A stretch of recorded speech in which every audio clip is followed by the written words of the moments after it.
Watching COVID, and we're moving closer toward more Americans being eligible for vaccine boosters, just not the immunocompromised. Dr. Robert Finberg is a professor at UMass School of Medicine, and he also served the state's vaccine advisory board. He's with us every Friday. Doc, it's great to see you. So let's start with boosters.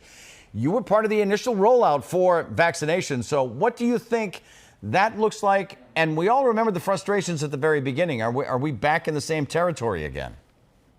No, I don't think we're back in the same territory at all.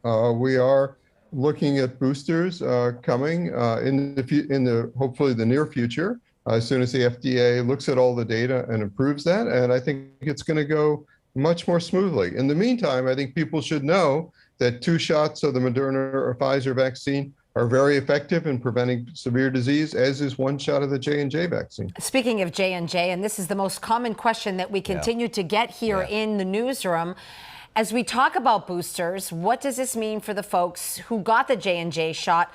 What is your thinking on that? How long do we have to wait for that data to come through? And will they have to get another J&J shot? Or based on the data, that will tell us whether they can mix and match? Right. We need, as you say, we need some data. The J&J came out a little later, and a bunch of results from studies are pending right now. What we know, again, is that the J&J right now, the 1 shot, is very effective against preventing severe disease. And hopefully in weeks, the FDA will have the data they need to make a decision about the J&J. So people should wait. Okay. So let's talk about case levels right now. They are rising, and we are reporting nightly about breakthrough cases that are increasing. So where do you think we're going into the fall? Obviously, with school starting up again and in-class part of school starting up again. What's your level of concern?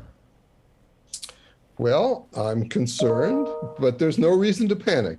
The virus is tricky, but it's not magic. Right. This is not a Harry Potter nightmare or even an unpredictable hurricane.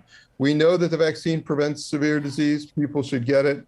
We know how to stop transmission. I recommend that people, if they're around unvaccinated people, that they wear masks, and people should, in the school system, encourage their children to wear masks as well. So this may be unfair, Dr. Finberg. So if it is to say it's unfair, but on a scale of 0 to 10, 0 being you're not concerned, 10 being you're greatly concerned, where are you? 3, 5, 7, where are you? I need to get a piece of information in here. Okay. This is not the apocalypse. Okay. I'm not concerned we hear you. That the virus is going to kill everybody. It's not going to. We know how to stop the spread, and we know that the vaccine works. Am I concerned? Of course I'm concerned. So if 3 is low, then I'm concerned, and we certainly need to follow it and do what's necessary. Dr. Finberg, thank you. Very much so. Thank you, Doctor. Stay well.